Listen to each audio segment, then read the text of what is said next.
Hello and welcome to Home Media Minefield Presents Let's See What's Out There Plus, a weekly live stream and podcast currently focused on Star Wars The Book of Boba Fett, which is available to watch on Disney Plus. In this episode, we are going to have a spoiler-filled conversation around Chapter 6, From the Desert Comes a Stranger. So be warned, if you haven't yet seen this episode, you might want to go back and check that out first. My name's Keith Isles. I am an independent filmmaker and lifelong enthusiast of cinema and television. I love movies. I love watching them. I love talking about them. I love reading about them. I love making them. And when I get the opportunity, I love acting in them as well. It really is my life passion, and Star Wars has indeed been a great part of that. If you're new to this stream, then welcome. Please do check out some of the other work, and if you like and appreciate this sort of thing, consider giving this video a thumbs up, subscribing and hitting that bell icon so that you can see other film and television related content that I put out every week.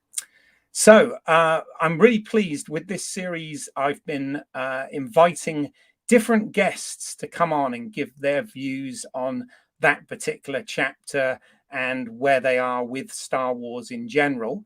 And I'm really pleased to be joined this week with a guest from Los Angeles who is a big Star Wars fan.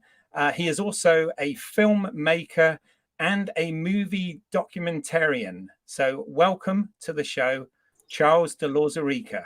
Hey, Charles. Hey, Keith. I haven't lived in Los Angeles in 4 years, but thank you. You know, as those words were coming out of my mouth, I realized that. I thought to myself, You're not in LA anymore. Yeah. Well, I was born there, so my heart will always be in LA, but it's fun.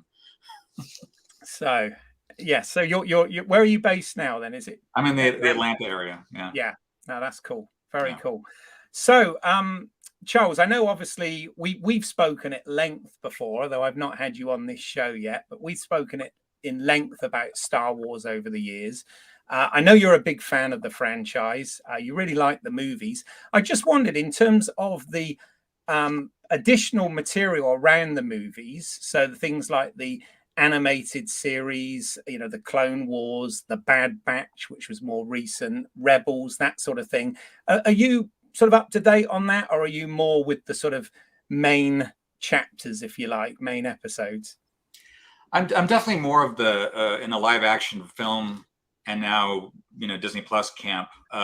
However, I mean, I've sampled quite a bit of Rebels and Clone Wars and Bad Batch, and I like everything I see. I think it's really interesting and very it feels very authentic to Star Wars. I just don't have enough hours in the day to watch all the content that's being produced. Yes. and to really get into the nitty gritty of it, like so many other people do. So I kind of feel like maybe one day if I'm on a deserted island with a TV and a streaming box of some kind, maybe I'll power through them all then. But for now, I've gotten enough to get the sense of those stories and to get the sense that Dave Filoni has done a pretty incredible job of taking George Lucas's original kind of ideas and inspirations and leading them in different paths. So yeah, I mean, I have a strong sense of it without having an encyclopedic knowledge of it all. Yeah, I think you and I are probably very much in the same place then, because I'm much the same. I have seen a fair bit of the Clone Wars animated series and a fair bit of Rebels. I didn't actually watch the Bad Batch, which I'm kind of regretting now, because it seems that they're more and more tying what's going on in these live action shows to that. But yeah, likewise, I mean, let's be honest, we live in an incredible time, don't we, where we're absolutely spoilt for choice of content to watch out there. And who would have known when we were kids, who would have known that one day we'd have a weekly Star Wars series in live action? I mean, that's actually quite incredible, isn't it? Just that alone.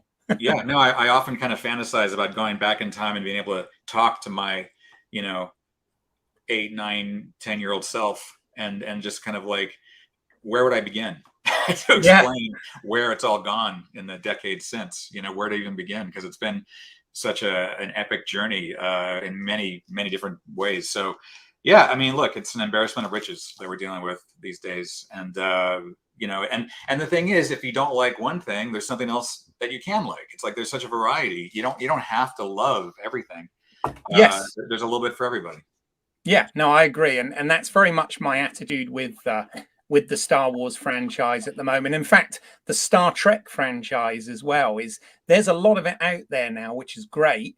Maybe not all of it is for me, but it doesn't Yeah. mean I can't enjoy the parts that I gravitate towards, Yeah. and I think that's really important. So fantastic. Well, we're going to dig into this episode. Before we do, I get a couple of bits out the way for the benefit of just bringing people up to speed. So just a really brief synopsis of chapter 6, From the Desert Comes a Stranger.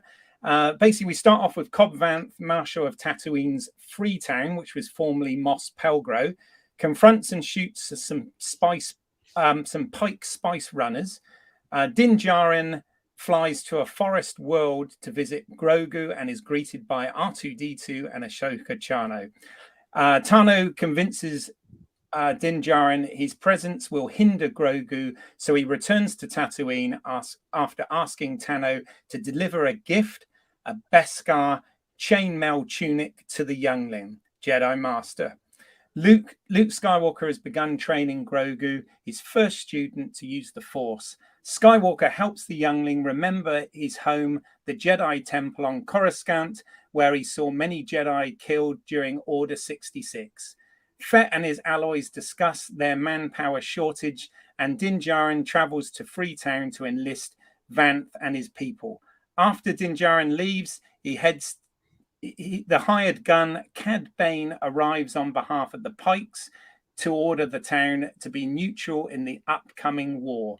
Following a standoff, Bane shoots both the Marshal and his deputy. 2 Pikes later bomb the sanctuary in Mos Elspeth. Skywalker, bearing Din Djarin's gift, gives a choice to Grogu: take the chainmail and stop his training, or take Yoda's lightsaber and be trained as a Jedi. So, courtesy of Wikipedia there, in case anyone wondered. So obviously, let's thank the maker for this. This episode was directed by Dave Filoni, who is obviously a executive producer on the show, along with showrunner Jon Favreau. They co-wrote this episode together as well, and we get a lot of guest appearances in this episode from previous actors. Timothy Oliphant playing Cobb Vanth. Rosario Dawson is back as Ahsoka Tano. We get obviously an appearance by Luke Skywalker, which is voiced by Mark Hamill, and I'm sure we'll talk about the representation of Luke. It is, of course, the return as well of Grogu. So I see, Charles, that you have a little Grogu of your own right there. Right there. Yeah. So it was a lot of fun to see him back, wasn't it?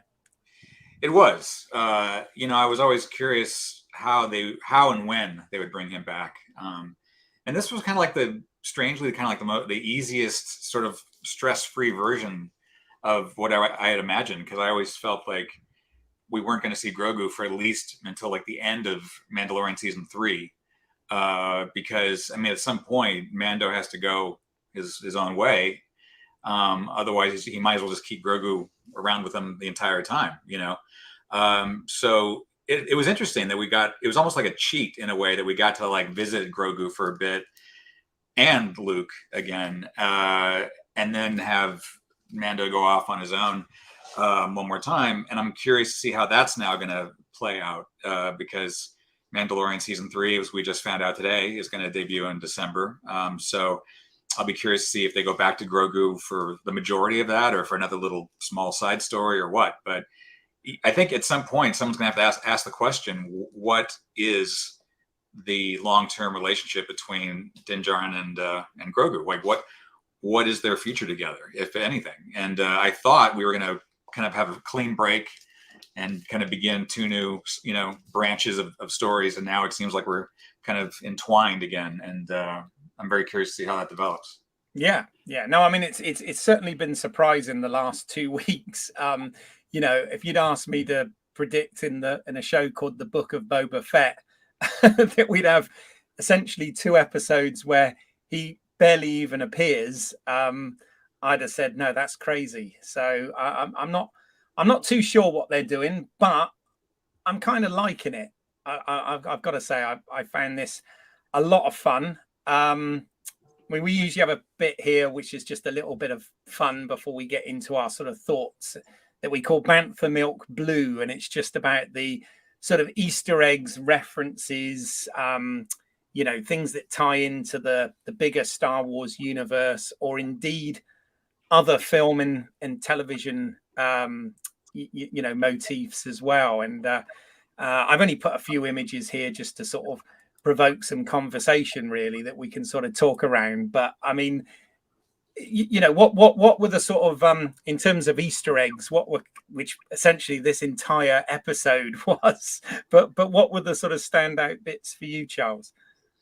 Well, I don't even know if I'd call them Easter eggs, because they were like right out in the open, right in your face. There were so many big return appearances and references. I mean, I just have to say that I could watch an entire episode and perhaps an entire season of Luke and Grogu just training on this forest planet or whatever, because it was so magical, frankly, in terms of the tone.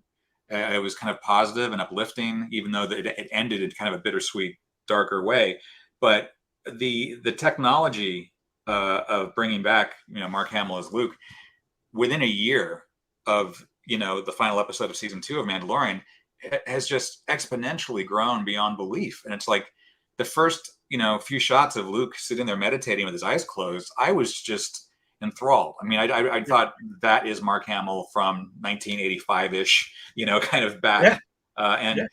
It was fantastic. So it's like, I think they're almost fully there in terms of being able to bring back legacy characters with this method. Now, I don't know if this method is entirely necessary.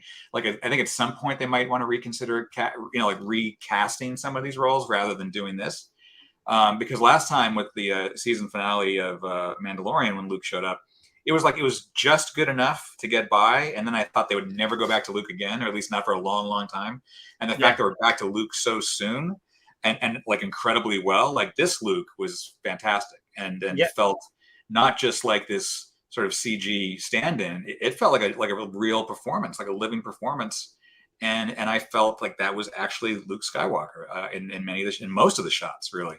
And his relationship with Grogu, I thought, was delightful. And the training and the way the training echoed the training with Yoda, with Luke and Yoda, like that was all just so beautiful. So yeah, that was like my favorite part of this episode, was everything with Luke and Grogu. Yeah, no, agreed. Me too. I mean, I did like the fact that they literally have sort of swapped the roles. The Luke and Yoda is now, Luke and Grogu. But yeah, the fact that he even quotes dialogue that Yoda said to him, all those years beforehand. And obviously we get the training scenes and all of that. And I just, throughout the episode, every time I thought we were kind of done with that bit, it came back and we got more Luke. And I agree with you. I mean, the technology is actually quite frightening now, because whereas, it was a bit uncanny valley at the end of The Mandalorian, even though it was fantastic to see that reveal and that surprise, but it wasn't quite there. And it has come on, in just that short time, leaps and bounds. And I notice they're careful what they show the character actually saying, where you can see his face, because I think that's the bit they haven't quite mastered yet, isn't it? So I think they've got the eyes down. I think they got so much of it down now, like to within 90% believability, I believe. But the mouth is still, the lip flap for dialogue is still a little loose. And it feels a little disconnected. And also, and I should be careful what I say here, because a friend of mine worked on the sound for Boba Fett. But I do feel like the dialogue sounds so clean. It almost sounds like it's still like living in the recording booth and not out on location, not out in this forest planet or whatever. So I feel like if they can just get the dialogue and the lip movement finally, to that like 90%, perfection, then it's like it's a whole new ballgame. Then you can have him do pretty much anything. But now you can tell how they're cheating certain shots, like over the shoulder, or they cut away or whatever, and it's fine because I don't really. I don't hold that against the show, or I don't hold it against the filmmakers. Like, oh, you couldn't pull off, convincing dialogue, because it's good enough, and the voice performance is so like heartfelt, and the recreation of Luke is so heartfelt that, I mean, it feels like it's all coming from a good place. So they'll get there. I have no doubt that by Mando season 3, if we see Luke again sometime in that time frame, that it'll be super close to perfect. Yeah. Well, I mean, it's unbelievable when you think about it. We've got this lovely verdant planet that they're on, which I don't think they've revealed exactly what world this is, although it's obviously where the Jedi temple that we see in the sequel films, comes from. But when you think about it, you've got, on one hand, you've got a puppet, which is Grogu. And then on the other hand, you've got a digitally manipulated character for Luke. And you just totally, we've got scenes that are just those two, and you just totally buy into it, and the drama. And they seem to have done a really good, on the sound side of things, they seem to have done a really good job of de-aging Mark Hamill's voice. So you kind of again, you buy that it's sort of that post Return of the Jedi era Luke. It's quite incredible. And of course, anytime we can get to see R2D2 as well is good in my book, because can't help but love that little droid, So. Well, I mean, the great thing about this episode's training scenes on that planet, that unknown planet, is that all the characters we see, we love. Luke, Grogu, R2, Ahsoka. We love these characters, and therefore it's really wonderful to see them interacting, and even Mandalorian when Din Djarin shows up, for his brief little visit. It's like there's nothing but love in that entire stretch of the story. Whereas when you go to Tatooine, that's when you get into, like, some people you like, some people you don't like, some people are very, powerful, some are very weak. So this was just full, just nonstop love. And that's why I'm not joking. I could watch an entire episode of just that, of just Luke training Grogu. Yeah, no, for sure. I was actually really surprised. I mean, if it wasn't surprise enough to see Luke and Grogu again already, and R2, when Ahsoka turned up, I was not expecting to see her in this at all, so it was just it just kept giving. It was the show that kept giving, wasn't it? And obviously, Filoni, his history, with Ahsoka, speaks volumes, of course, but it is great to see Rosario Dawson back. And a lot of what was happening here, to be honest, I thought, it's funny, the two halves of this show, or this particular chapter, is really weird, because this stuff I thought is what we'd see in the Ahsoka show that's coming up. And then, of course, the other stuff is what I thought we'd see in The Mandalorian next season coming up. But none of this I expected to see in Boba Fett. So it's quite bizarre, really. But yeah, they've clearly got a plan here, because in order to produce something with this quality, the visual effects, the makeup, and all of this sort of thing, they're obviously not making it up as they go along. It's planned well in advance, but they are certainly doing things structurally with all this that has been a surprise. I will say that. Yeah. Well, I believe Kathy Kennedy at some point mentioned that this was all building up to some big crossover event between Boba Fett, Mandalorian, Ahsoka Tano, and I don't know if Rangers of the Old Republic or the New Republic is still happening. That was in development for a bit, I believe. But it seems like there's going to be multiple series and spin-offs that eventually lead up to one big climactic story of some kind, whether it's a series or a movie or whatever. But I'm curious to see how it builds, because I think this is a really interesting era in Star Wars history, that, the post-Jedi, pre-Force Awakens era. It's a big stretch of time. And there are so many survivors from, the original trilogy war, and so many characters that have been set up for the films that follow, that, there's a lot of story to tell, and I'm really curious to see how they develop that. Yeah, no, absolutely. And of course, in true Filoni fashion as well. You know, we had the samurai and sort of you know cub and lone wolf, you know, type imagery and setting, you know, on that verdant planet with Luke and Grogu, and even some sort of crouching tiger, hidden dragon references in there with the stuff in the up in the bamboo trees and whatever. But likewise, on the flip of that, we get, you know, the Western motifs, the, you know, the how the West was won, and you know, the sort of spaghetti Western type things, and even a little bit of High Noon in there, you know, with some of the imagery used. And I know it's all absolutely intentional, but I have to say they did a really good job of capturing that and making it believable, I felt.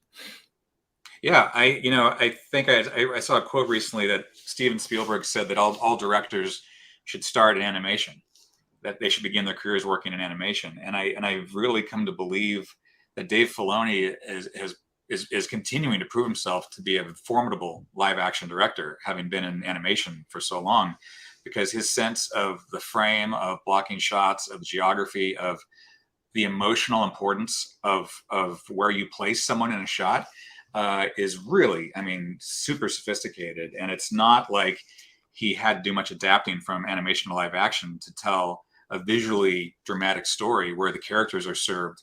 And I feel like his episode from season 2 of Mandalorian, the Jedi, where we met Ahsoka Tano for the first time in live action, that was pure Kurosawa. That was like amazingly Kurosawa and beautifully shot and framed and lit, and the details of it were just so next level for what's usually expected from television. And then this one is very similar between the Kurosawa and the you know, Sergio Leone, you know, kind of vibe. And I have to say, I'm just endlessly impressed by how he's quickly developing as a live action director, and I really think he should get a feature at some point. Yeah, no, I agree. I mean, that opening, which was, you know, straight out of Once Upon a Time in the West, really, wasn't it? But every shot worked, and I mean, like some of those images that got up there now, you know, of Cad Bane and Cobb Vanth there, you know, they're right out of a Leone Western, aren't they? Totally. But yeah, he certainly knows where to place all of that stuff. So I mean, even if you took away the costumes and the dialogue, it's still Sergio Leone. It's still like the framing and the importance of close-ups and the build of the sequence in terms of the tension of it. It's incredible. The fact that they're obviously, you know, aping westerns and then, you know, cowboy, you know, visuals is only like icing on the cake. But yeah, and the thing is, I was never really a big, you know, Cad Bane like fan or whatever, because I didn't really lock in on that character much when I was sampling some of the other shows. But seeing him in live action, now I'm very interested, and now I kind of want to go back and see some of the animated stories with him. It's kind of easy to come up with something, or I shouldn't say easy, but it's a different set of kind of disciplines that are required to come up with a animated character where you can do whatever your imagination allows, and then taking that character and putting him in a live action reality.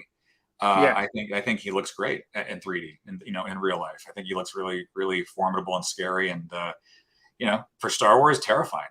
I'm liking the Lee Van Cleef inspired hat and whatever that he's got there, and once again, he is voiced by Corey Burton, who has voiced this character in the animated series as well. So it's great that, you know, in terms of the sort of continuity, they've, you know, with the voices and stuff, and I think they've done a good job of a live action representation of this character as well. You know, it's obviously the animated series of Star Wars has always been slightly stylized and not really photorealistic anyway, but you definitely get the sense it's the same character, you know, in that look and design, don't you? So absolutely. And you know, the Yeah. same with Ahsoka Tano. I think that she's translated it very well. I mean, I'm already a massive fan of Rosario Dawson, so she could do anything, and I'd show up. But the fact that she translated so well into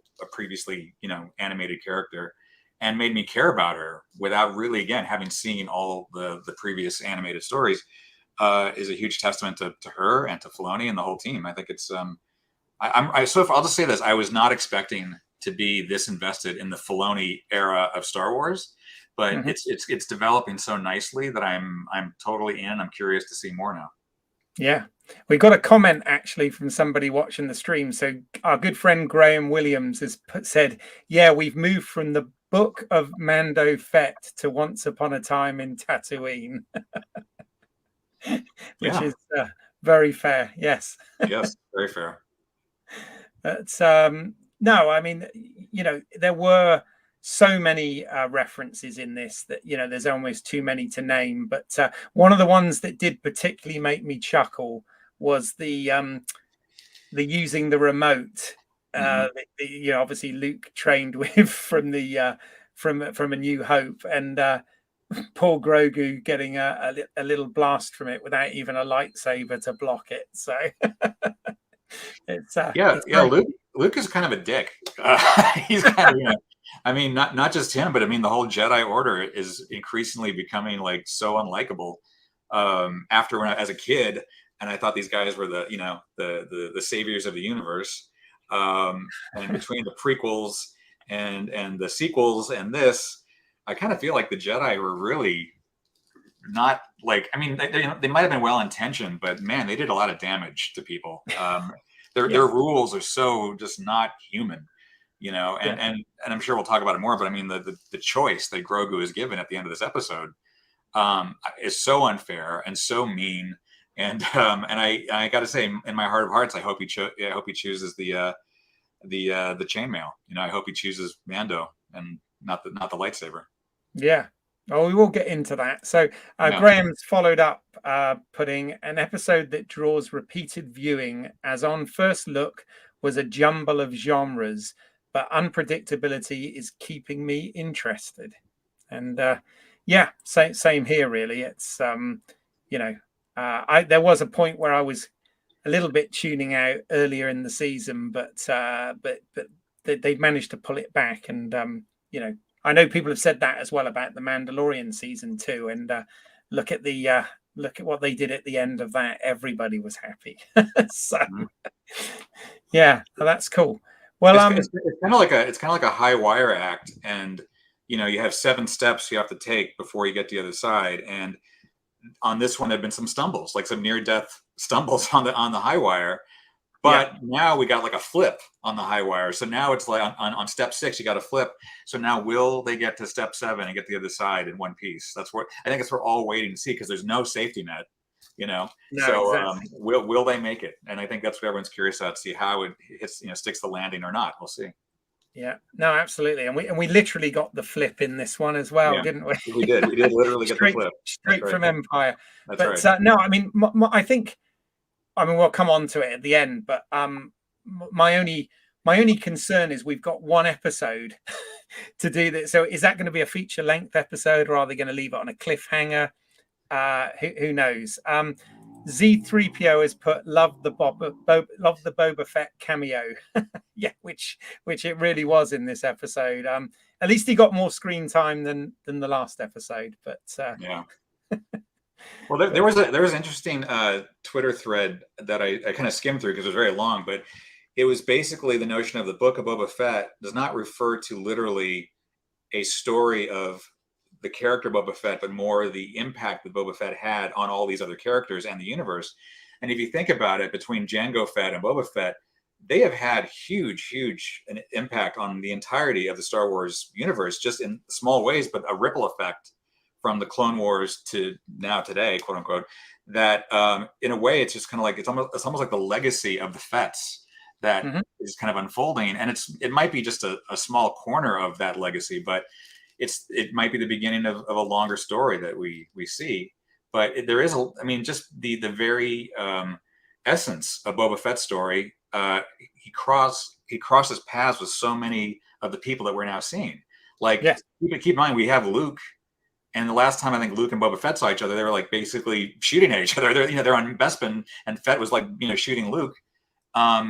Is that something that's going to come up? Are we going to see those two guys together? Is Luke going to say, "Hey, you're the guy that shot at me at Cloud City"? Well, even worse, Charles. They fought on the skiff, didn't they? Well, that's well. There you go. There you go. So which is where Fett ended up and started off this show with. That's so right. yeah, that's absolutely. Right. So the last they saw, he was wrapping a cable around him and cutting it off with his lightsaber. Totally.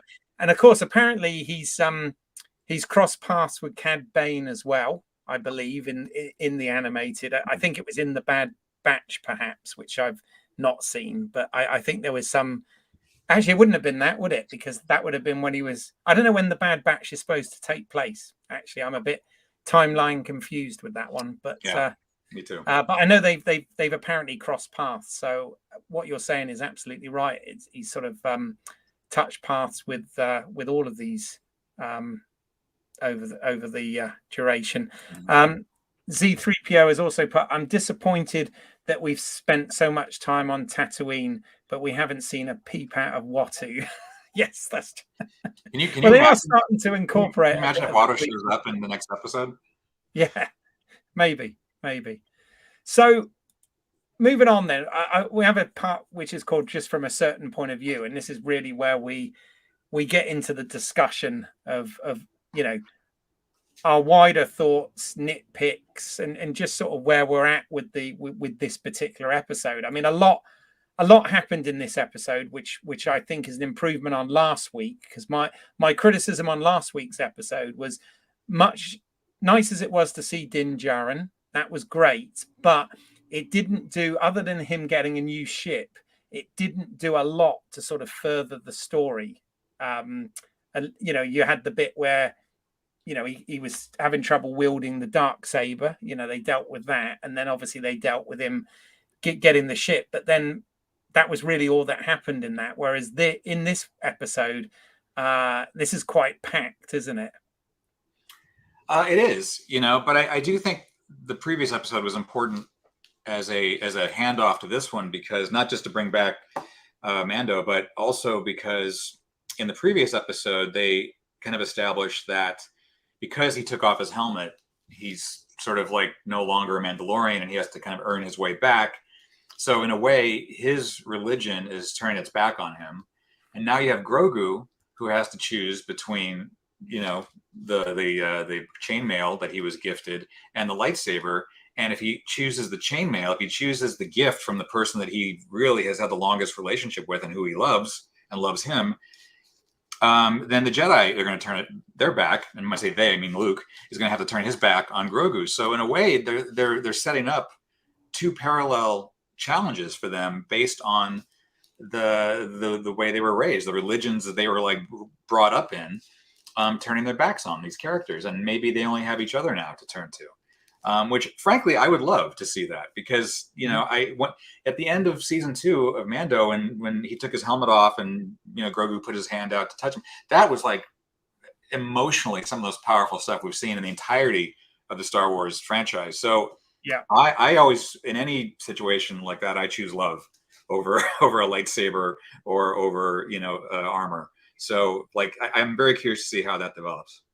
Yeah, no, for sure, absolutely. But we because they packed quite a bit of stuff into this. I mean, we lost, or I'm guessing we've lost, Garsa Fwip, who is played by Jennifer Beals, who's there on the screen at the moment. Because we obviously got that bombing scene, which felt like something right out of Goodfellas or The Godfather. But I mean, it's kind of. That's obviously going to send a big message, but I'm still sort of just trying to figure out who exactly is going to be involved in this conflict, because we get the one scene where we do see Boba Fett and Fennec Shand. We get it confirmed that they've got the mod group, they've got Din, and they've got Kasatan, the Wookiee, right? But yeah, I mean, that's going to be just up against the Pikes, is it? I'm not really sort of sure where this is going, and I'm sure that's intentional. But Well, the Pikes and Cad Bane, I'm sure. and Cad Bane, of course, yeah. Yeah, and I'm sure Cobb, who only got shot in the shoulder, I'm sure he'll come back. Maybe the mods will give him some super quick draw robo arm to replace his wound or something. But yeah, I'm sure he'll be back with a definitely with a beef, and Jennifer Beals' character. Look, Max Rebo and Bib Fortuna were on Jabba's sail barge when that thing blew to hell, and somehow they survived. So who knows? Star Wars. Who knows who survived the explosion? It's Star Wars, absolutely. Z3PO is also saying Luke did the same thing. He chose his friends, which was exactly what he did do in The Empire Strikes Back. So yeah, that's that's why it's so frustrating. That's why it's so frustrating that Luke is the one forcing Grogu to make this decision, because he should know better. Yeah, exactly. C3PO has also said one day Fennec may even tell Boba Fett that he has a sister. No, absolutely. I mean, I think there's all sorts of directions this can go. I mean, one thing I will say about this show, which has been nice, is it hasn't been predictable. That's the thing. It's been quite surprising. There's been a lot of criticism when you've seen over the years about how The Force Awakens was essentially a retelling of A New Hope, and the fact that everything we've had in Star Wars has been very derivative, and everybody kind of meets everybody, and it all sort of revolves around one family and all of this sort of thing. But I think what they've done with The Mandalorian and Book of Boba Fett is, even though, yes, you still get some of those same characters meeting and coming back into it, I do get a feeling that and ironically, a lot of it's been set on Tatooine, but at the same time, I do get the feeling that the galaxy is bigger somehow, and I don't know whether that's just me wanting to see that or whether that's been a concerted effort on their part. But I don't know. What do you have thoughts on that, Charles? Well, I definitely think Tatooine has been seriously overused as a location, and the fact that we have the Obi-Wan Kenobi show eminent, and I'm sure there'll be plenty of Tatooine in that. Although I'm sure he goes to other planets, but look, I mean, Tatooine, it's great. It's like where it all began, but it's also it's a desert planet, and we've seen between that and Jakku and who knows how many other desert planets. It's just a look that I think has been a little slightly overplayed in a universe that could be anything, that you could have pretty much any environment. Like that, there's that great thing on Disney Plus, which I don't know if it's in every Disney Plus market around the world, but the Biomes series, which I thought was absolutely mesmerizing. And it just goes to show that you could have just so many different worlds that are just as compelling, if not more so, than Tatooine. Than what supposedly the what was it, the something at the far end of the universe, it's the planet that's farthest from the center of the universe, the hot center of the universe, whatever. It's been years since I've had to quote dialogue from Star Wars, but anyway, it's planet that it's farthest from. Yes. Yeah. So Tatooine was always supposed to be basically a backwater shithole, basically, and it's now become like Arrakis. It's like where everything's happening. So yeah, I wouldn't mind seeing other planets get their time, and even ones that have been mentioned that we haven't seen in live action, like Ord Mantell or Sullust, or there's been other planets mentioned that we could go check out. I'd be up for that. But yeah, I mean, I don't know. It's like it's a weird time in Star Wars history, not just in the production of these shows, but also in the narrative of it, because now that the Skywalker saga films are over, it is like the Wild West. It's like, where does it go? Like, there's no one unifying narrative. It's a lot of different things. It's like we originally had this one, 9-course meal, and now it's like it's like tapas and appetizers and smorgasbord. It's just all like these little, things to pick at versus a known, linear meal. So look, I don't envy any of the people making these shows, but it's exciting. Like you say, it's unpredictable, and that kind of keeps it interesting. And there's so much of it that I don't feel like I miss something if I miss something. Like Yeah. I haven't seen anything from the High Republic, storyline, Right. No, which I me know they put neither. a lot of work into. And it's not that I'm against that era. It's just that I have other things that I'm more curious about at the moment. But I'm glad Yeah. that that's there for the people who do like that, who are interested in that era. No, absolutely. And funny enough, that was another Easter egg there, wasn't it? You mentioned Arrakis, and of course we get Yeah, the spice at yeah, the beginning of the episode, which I completely forgot to even mention. But yeah. yes, it is becoming more and more like that, which is good. And one of talking about the different environments and different worlds and everything, that was kind of what I liked about last week's episode was that environment that they were in at the beginning when Din Djarin goes and talks to the armorer, and you had that kind of, I don't know whether it's a space station or what, but that kind of Elysium looking environment. And again, that was very different from anything we've seen in Star Wars previously. And I thought, of course, he ends up on Tatooine at the end of the episode, but we needed that for story reasons. But I did like the fact they tried to show us something a bit different there.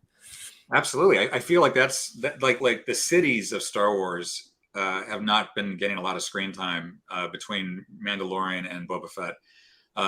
Like I feel like I would love to see more Cloud City type environments, more industrial and Art Deco and just kind of like more designy environments versus the kind of used outpost on the Outer Rim vibe that we've seen quite a bit of throughout these last couple of shows. That opening from Chapter 5. I mean, I could have watched him walk around that space station, that ring world or whatever, endlessly, because it's a different environment. It made me think maybe I have more in common with Anakin Skywalker than I thought, because I hate sand too. Yeah. I think I've had plenty of sand in Star Wars, so it was nice to just kind of walk around a space station with electricity and elevators and steps and things like so. So that was kind of cool. Yeah. But Actually, props to Bryce Dallas Howard. That actual sequence, that kind of long one shot thing that they did was quite impressive, I thought. So it was absolutely, and it was definitely showing us something we hadn't seen before, as well as being nicely shot. So hats off to them. So yeah.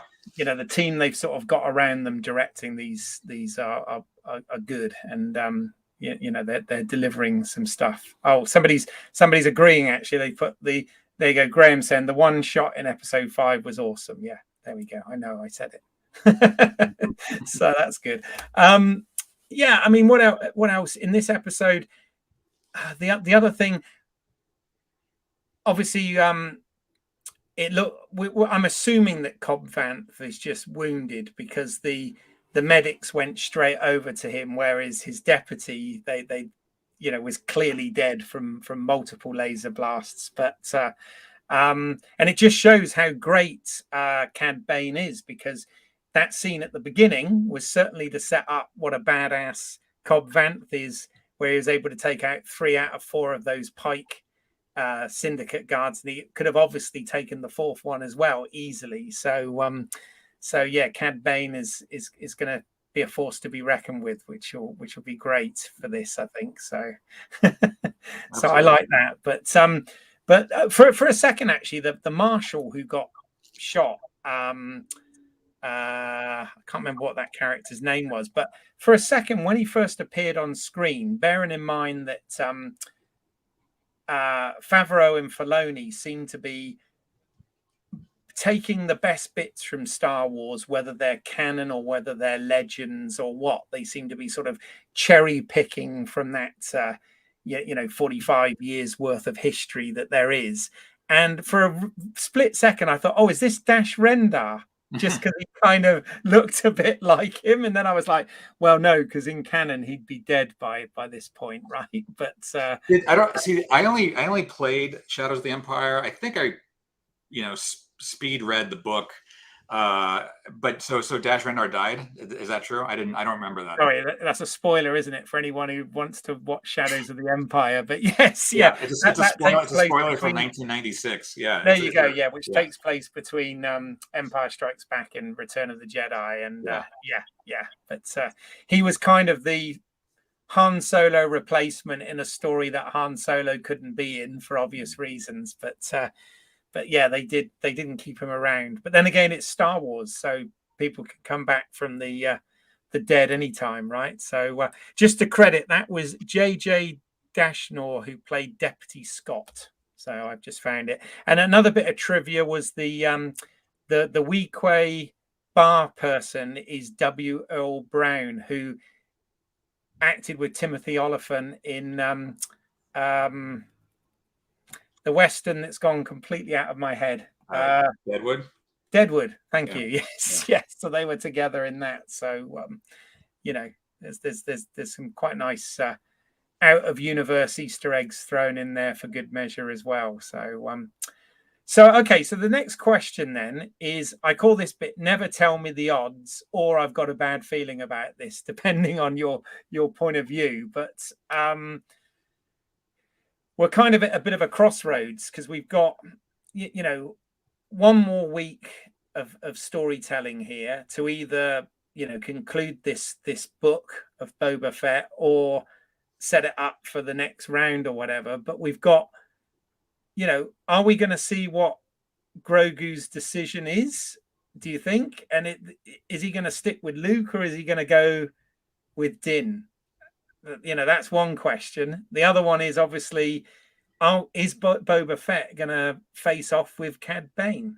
Those are the two sort of questions. But do you have any speculation from your side, Charles, of what you think the last episode might deliver? What might happen?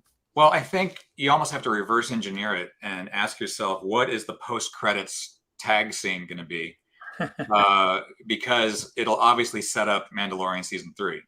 Right. So I could almost see it ending with a shot of Grogu wearing the chainmail mesh tunic, and that's that answer.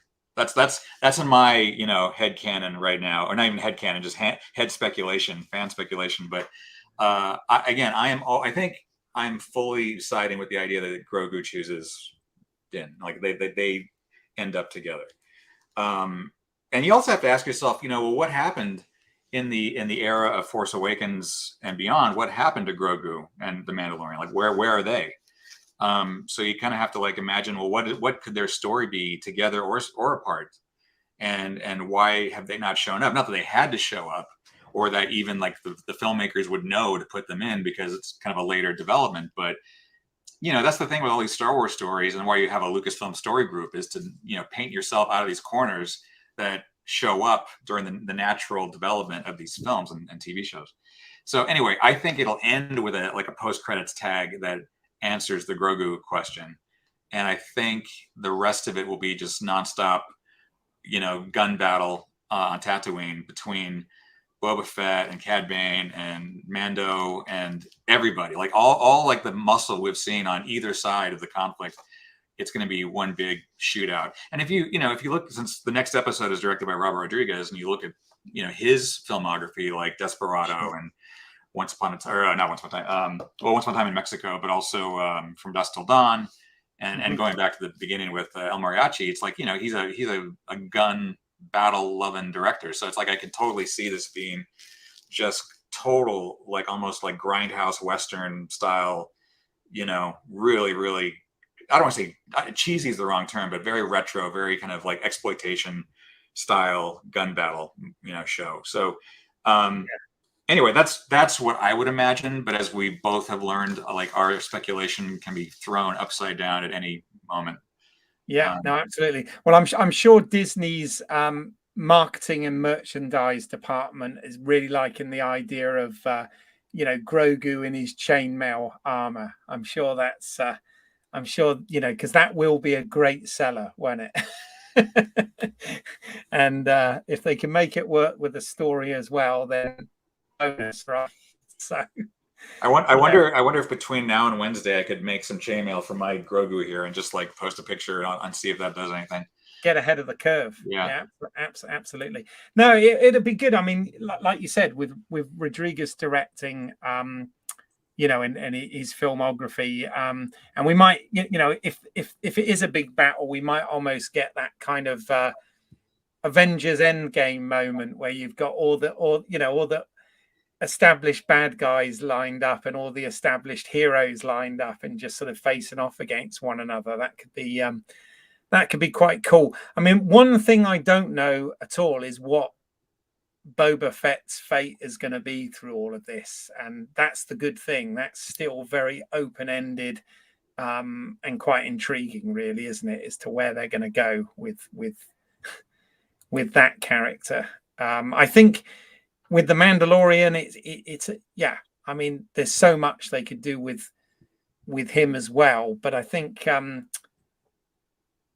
that one's easier to predict, because I think that he'll either carry on as a bounty hunter, or it'll be his adventures with Grogu. It'll be one or the other, won't it? But he's got a ship and he's got a path there. That ship's not going to be very practical for bounty hunting, by the way, is it? No, but it's perfect for taking Grogu around, because you put Grogu back in the little droid bubble part of the Naboo fighter. Can you imagine the shots of Din flying the N1 through space, and then that little bubble behind him is like Grogu looking at us? I mean, it writes itself, basically. It just writes itself. I was going to say, it's going to be that, isn't it? Yeah. On the subject of Grogu, so in this episode we got to see, it went right the way back to Order 66, and we got a bit of a vision of what happened. But do you have any theories about who actually rescued Grogu in that battle? No, I don't. It would have to either be a very last second rescue from a Jedi in the temple, who whisked him away and fended off those clone troopers, or the clone troopers just captured him and took him into custody, and then he bounced around from whatever sort of like experiment, or because I know they were trying to use his blood, and they were monitoring his midichlorian count, and that was kind of a side plot in season 2.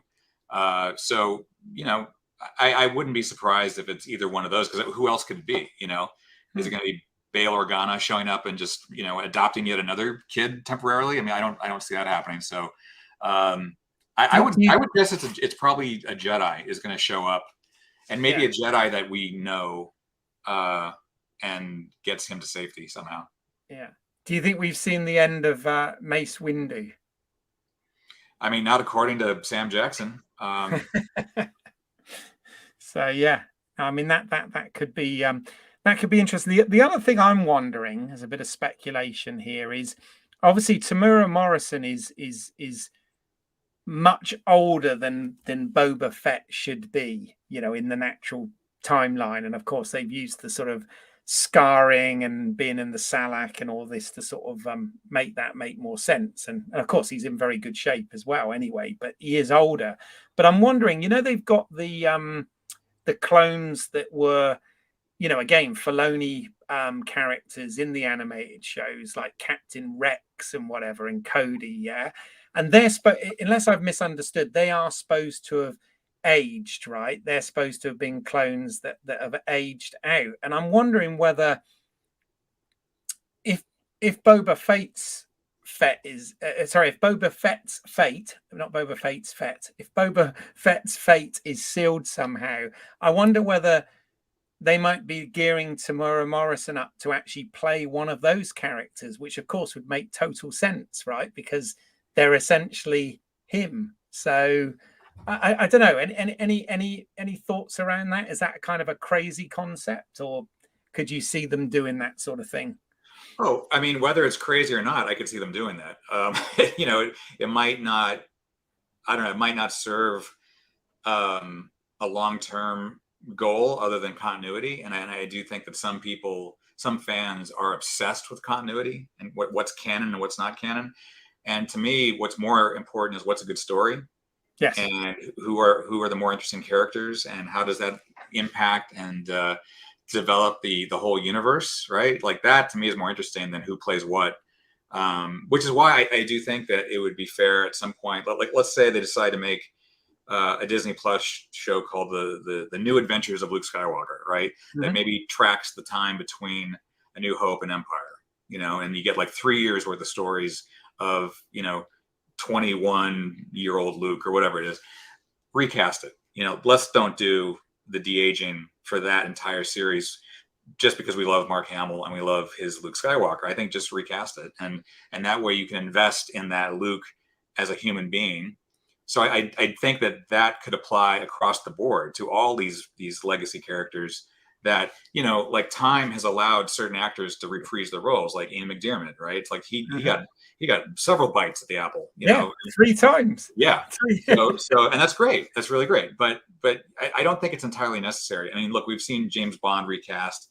We've seen 5 actors play Indiana Jones, as much as people don't like to admit it. We've seen multiple Indiana Jones actors. So it's like, I don't think once you yank the Band-Aid off and you just deal with the fact it's a new actor playing that role that you love, and if they're really good and they're well cast, then I think that might be a better way to go. Don't get me wrong. I love the new technology. This Luke in this last episode was incredible and was just a visual wonder and actually engaged me as a character.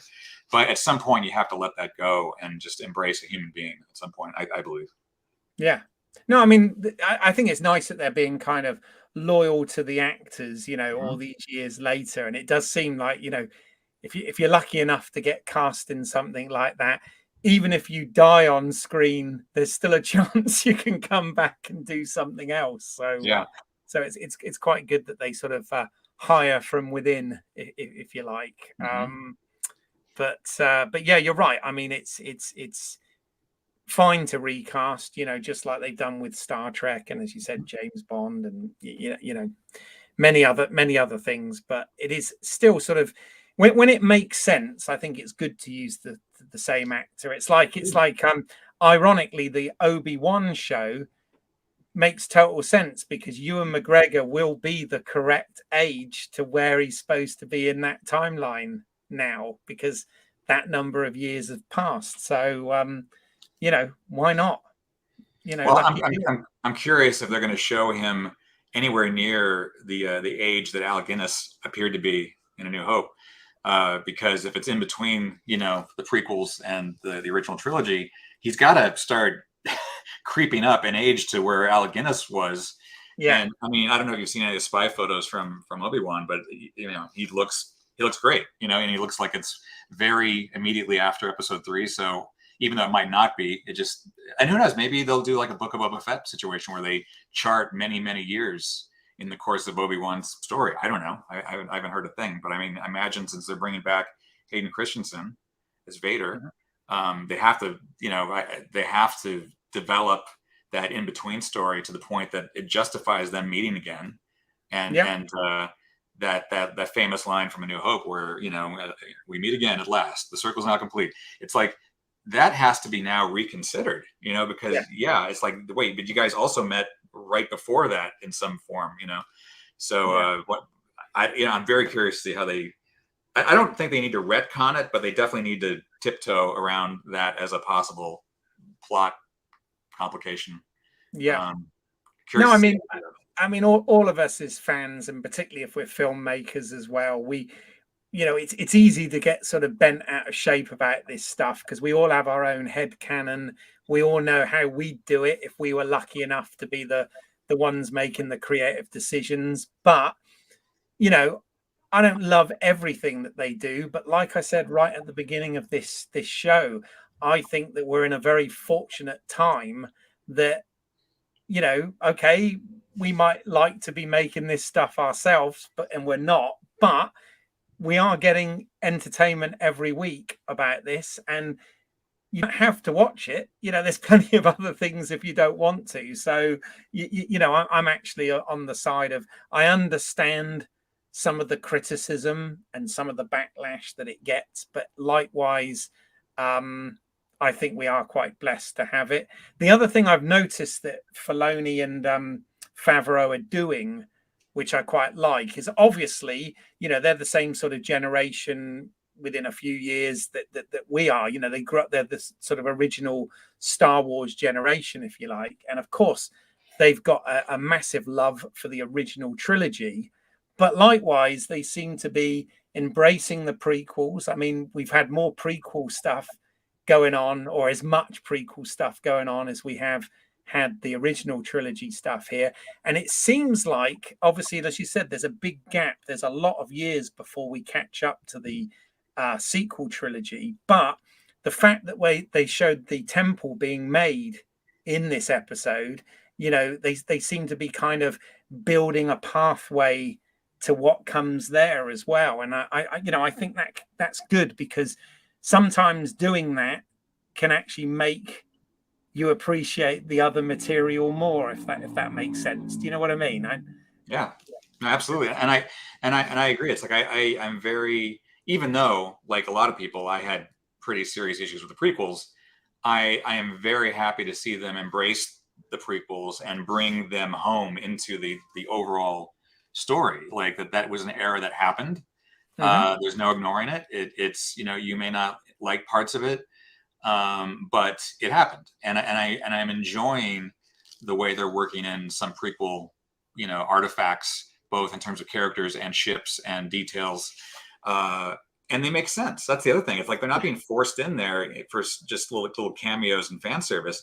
They actually have a point to be there, and I'm really enjoying that. And even the quick little in jokes of like when Mando is test driving the N1 through Beggar's Canyon and through the pod race, and we saw the same ramp going up the hill, and it's like that was great. It's such a throwaway that if you don't know what that is, it doesn't take you out of it. It didn't like stop to say look at the ramp going up the hill. Yeah. But if you're a fan and it's like in your brain you've got like this Star Wars time code that just has everything indexed, and that pings like, oh, there's the thing I saw 20 years ago. I think that's a lot of fun. Exactly, and it makes you realize how remote Tatooine is, in the fact that in 35 years, it's obviously not been any use to the Jawas. Nobody has taken that ramp. Yeah. They've left it there, but that's cool. And also, and we won't dwell on this, but I know, I think from things I've read, you were actually quite a defender of the sequel trilogy as well, right? Because no, I'm pretty. Fair, it's all fair game. I don't. Yeah. I tend to enjoy. That wasn't loaded, by the way. Sorry, that wasn't meant to be a loaded question. No. I tend to enjoy defending The Last Jedi because it pisses so many people off. I just enjoy that. I'm not trolling people. It's like I legitimately can defend it, and I can have an intelligent conversation with somebody who hates it, and if we are mutually respectful, I think we could have a really great conversation about why it's such an important film in the series, because it tried to defy expectations, but it also tried to reframe certain things that only made the past stronger. Like, I mean, this is not meant as a dig against The Force Awakens, but I think a lot of the decisions in Last Jedi made The Force Awakens a better movie. And I really appreciate that. So no, look, there's good and bad in everything, but I know some people love to hate The Last Jedi, and there's people who love to hate The Rise of Skywalker, and there's just a lot of passion, and that to me is the ultimate proof that Star Wars is still relevant, is that people still care so much that they argue about this like it's politics or religion or these huge themes in our lives, that they can still get excited about Star Wars. I think that's great, No, I mean, I have my, if you like, storytelling logic issues with those films, and I think I can see why it's happened as well. Because for everything people say about George Lucas, it was essentially one person's vision, or at least one person controlling all of the creatives to accomplish that story. Whereas obviously it was much more fragmented with the sequels. But I actually think that could actually be an interesting debate for another time. Maybe we should, if the audience out there want to see something like that, let us know, because that could be fun. What I want with my shows and this channel is all of it. There can be disagreement, there can be debate, and I think having differences of opinions is what makes it interesting. But this channel, it's all about coming from a love for film, and a love for the genre, and a love for the franchise, and that's the important bit. And actually, Graham Williams has just put here we're getting more decent Star Wars. We'll live with the foibles as we're still living the good parts of our childhoods again. So yeah, I think that sums it up quite nicely, actually. I agree. So that's great. Thank you for that, Graham. But yeah, that's cool. But listen, Charles, have you got before we sort of wrap things up, is there anything else about this particular episode or where you think this is going that you want to have the opportunity to say now? No, I mean, again, it's like it all really boils down to my assessment of this series. Really, all comes down to this final episode because, unlike say Mandalorian, or maybe even like some of the Marvel, Disney Plus series, along the way, I felt like I had a very clear opinion about those shows. This is the first time I feel a little bit without a roadmap, and I feel like, okay, I need to see where this is going before I can really opine on it, because it's so unusual. And the fact that, the first 4 episodes were dealing with this dual prequel sequel flashback structure like Godfather 2. Yes. And then 5 is boom, it's Mandalorian season 3 episode 0, basically, right? Yeah. And then we get this last episode. It's like, I don't know how to even track this series because it's doing so many different things in a way that I've not really seen other shows do. So I think it's best just to sit and wait to see how it ends, to then look at the totality of it and figure out, okay, that either worked for me or it didn't, or this could have been better, or that was great. So, there've been some gems. There've been some things I have not enjoyed, but that's life, right? But I bet it really all comes down to the ending, and we'll see what it all means, hopefully. Yeah. Or what it promises for the future, because that could be another thing. It could pay off in Mandalorian season 3. It could be yet another book. It could be volume 2 of the book of Boba Fett. Who knows? I'm sure it's going to be an ongoing story. And it's this one in particular, I got to say, it was really hard for me to form just a coherent opinion about what it is presently. It really is so speculative as to, well, it really depends on what comes next. Yeah. I will say that. I'm sorry, go ahead. No, sorry, carry on. No, I was going to say it's having the flashback structure for just those 4 episodes in the beginning was unusual, because I do wonder if maybe there should have just been one flashback episode, or just one Escape from Sarlacc Pit episode, Tusken Raider, reboot for Boba Fett, like the beginning of his reawakening in one episode, and then just go to present day, crime lord storyline. Because that's the one thing about episode 5 and 6, but 5 and 6 is that they both had forward momentum. They were both linearly moving forward, and so you can invest and follow their story. The first 4 were back and forth, and it's like you weren't really sure where to invest, and having 2 simultaneous stories. Again, you have to look at like Godfather 2, which is like really elevated, high level filmmaking, the likes of which we've rarely seen, like in the last 50 years or so. So it was a gamble. It was definitely a gamble, and props to them for taking a big swing. I don't know if it got there, but once again, I'll say it again. Let's see how the final episode, unfolds, and if that pays it all off. Yeah, no, for sure. I mean, Filoni is definitely for the fans, and that's what this episode, was a bit of a love letter. But you're absolutely right. I mean, the last episode of The Mandalorian didn't disappoint. It blew people away. It'll be fantastic if this can blow people away as well. So here's hoping, right? Here's hoping, and let's see. Well, Charles, if you're happy, then I do want to just I've made up a couple of slides just in case people want to get in touch or find more of your work, or the opportunity to sort of promote some stuff you're working on now. So this is just a look at your past work. So in case viewers out there aren't aware of who you are and what you've done, do you want to use this opportunity to just give these a quick plug and where people can find them? Well, I'd like to use this opportunity to thank you for using the terrible Wikipedia photo of me where I'm 50 pounds heavier than I am now. Thanks for that. Hey, all I've got to do, Charles, is bring you up on the video like that, you see, and they can see how you've changed. I'm like Steve Freeland in Poltergeist, before, after. Sorry, that wasn't. It was literally, I was putting this together at like 1 o'clock this morning because I had to. All right. I was out on business all day, so I didn't want to not put something together. But it was the only picture I could quickly find of you. All righty, I'll let you slide this time. Yeah, no, I mean the Beast Within is one of the 4 Alien documentaries I produced that are on the Alien Anthology Blu-ray box set. It originally was on the quadrilogy DVD set, but the Blu-ray is vastly superior in many ways. So, and that's readily available on Amazon and around. So, the Alien Anthology box set is where that would be, and then Blade Runner, my documentary Dangerous Days, and all the other extras that I produced, and the final cut that I produced the restoration on. That's kind of weird in terms of how to find it in its original 5-disc form. Probably eBay might be your best bet, but I think it's still available in some configurations on Amazon and elsewhere. But yeah. I have the tin that has all of the different cuts of the film and all of this. I mean, yeah, I have watched these. I am a big fan of your work on that, definitely.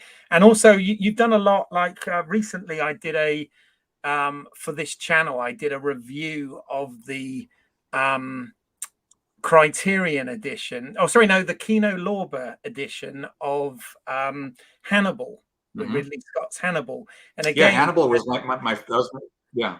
Sorry. I was going to say, again, there's a fantastic documentary that you did on that takes you through literally the entire process, from the development through to the casting, the production, the post, and the release of the film. I mean, it literally is one of those.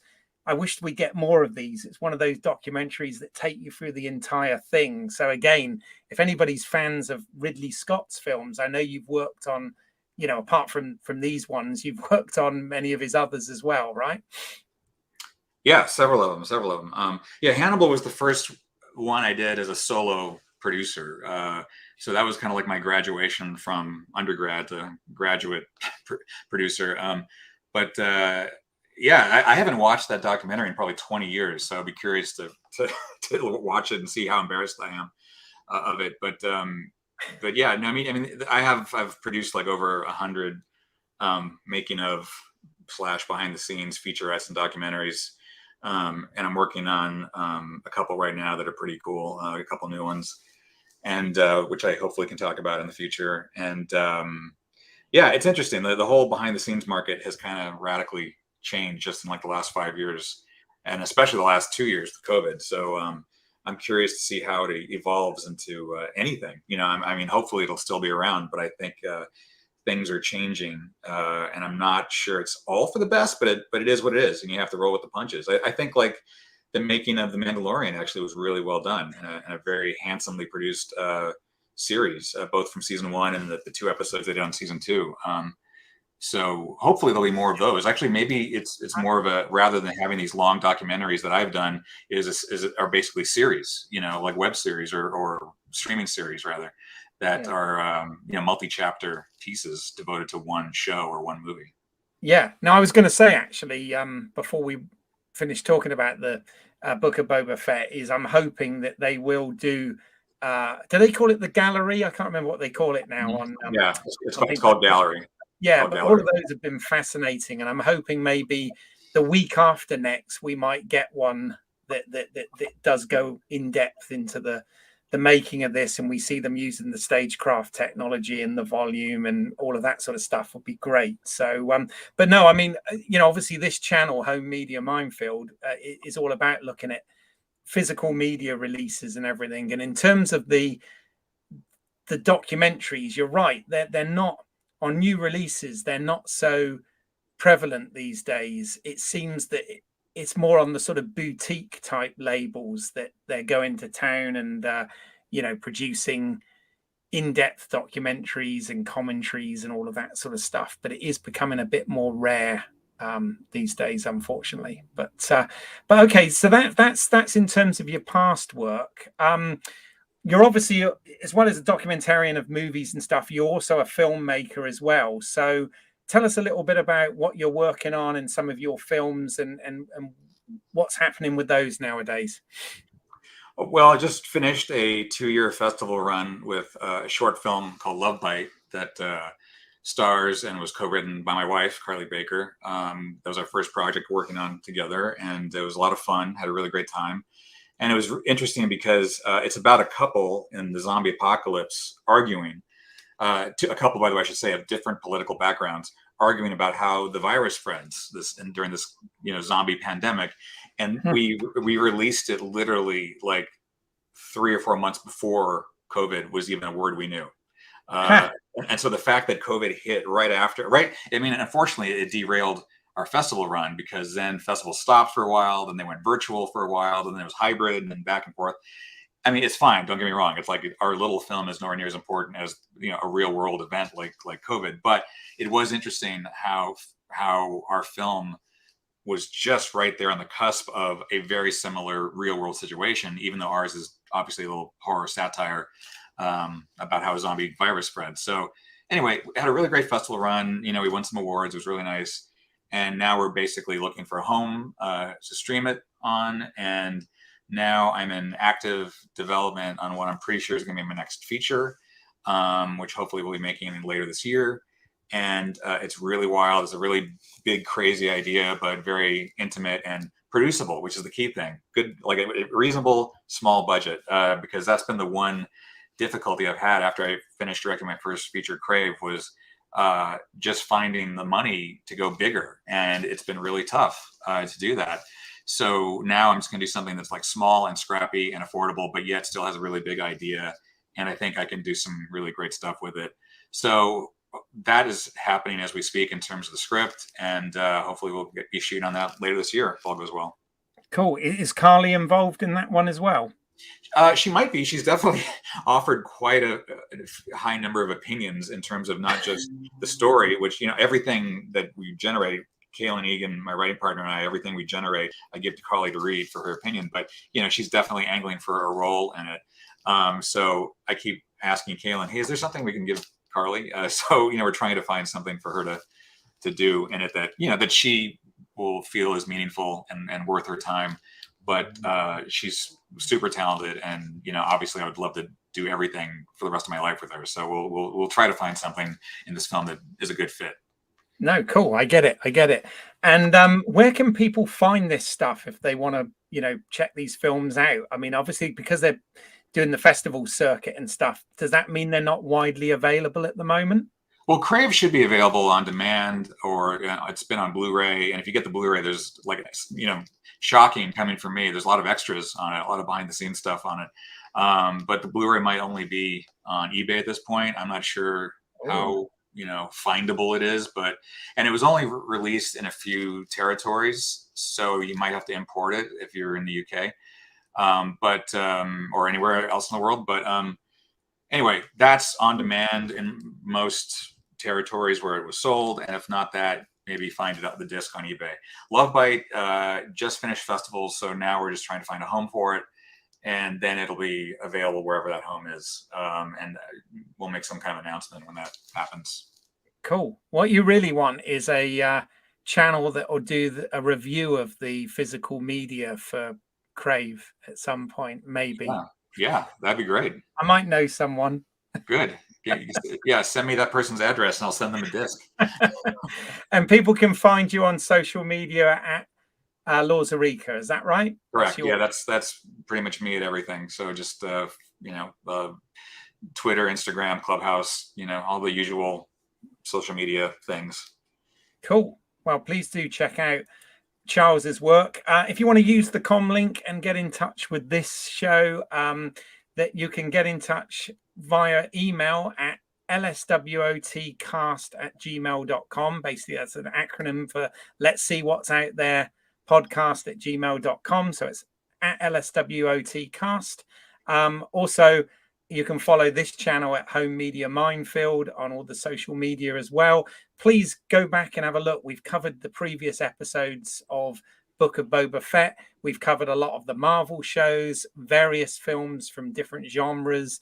There's all sorts of content, as well as physical media, unboxings, reviews, things of that nature, all sorts of genres from past and present. So please check that stuff out. If you want to see some of my creative work, I do have another channel, which is British Isles, which is EYLES, as in my last name. And I've got an anthology series of short films called The Urban Chiller Tales there. I'd love to get any more feedback and views of that would be greatly appreciated. And I am working on a feature at the moment in collaboration with my friend filmmaker Mike Tack called Car Cam, which, as the name suggests, takes place from a dash cam in a car. So this is one of the ways to save money when you have no budget. But we're trying to make an interesting narrative around it. So that'll be sometime later this year. Just some recent things and some things coming soon on the channel. So I posted earlier today, I've done a full review of the 4K UHD and the Blu-ray release of No Time to Die, the obviously latest Daniel Craig James Bond film. So please check that out on this channel if you want to find out about the picture and audio quality and the special features and the comparisons to different releases of this that you can get around the globe. And also something that I've got coming up that I'm quite excited about. Hopefully it will all work out. At the moment in the cinemas, and it's doing very well in the festival circuit as well for awards season, there is a fantastic British drama starring Stephen Graham amongst an ensemble, which is called Boiling Point. It's a one-shot film, literally filmed in one shot. It takes place real time in a restaurant, and it's a really gripping drama. I've seen it a couple of times. It's absolutely fantastic. And I'm really pleased that the producer of this is a friend of mine. She and I were on an acting course, an acting showcase many years ago, and we did a short film together. And it's nice to see her getting some success with her producing. So please hit the bell icon and stay subscribed. We're looking to do a stream and interview on that in the near future. So yeah, please check that out. But that's basically it. Thank you for those of you that put comments in the live stream. I really appreciate that. If you're finding this after the fact as a video, then if you've got any comments or questions, please do put it in the comments section below, and I will get back to you as soon as I can. But for now, that just leaves me to thank you, Charles, to be my guest on this. I really appreciate you coming on and sharing your views. And you're welcome anytime. And if you want to come on and talk about anything else, or when your films are at a stage where you maybe want to have an interview about those, let me know, because I'd be more than happy to host it. Yeah. I appreciate it, Keith. Thanks for having me on today. Again, you twisted my arm enough, so I finally gave in. But thanks so much for thinking of me. And yeah, I look forward to talking to you again for sure. No worries. And thank you for tuning in, folks. And we'll see you next time on the next Home Media Minefield Presents. Let's see what's out there. Bye for now.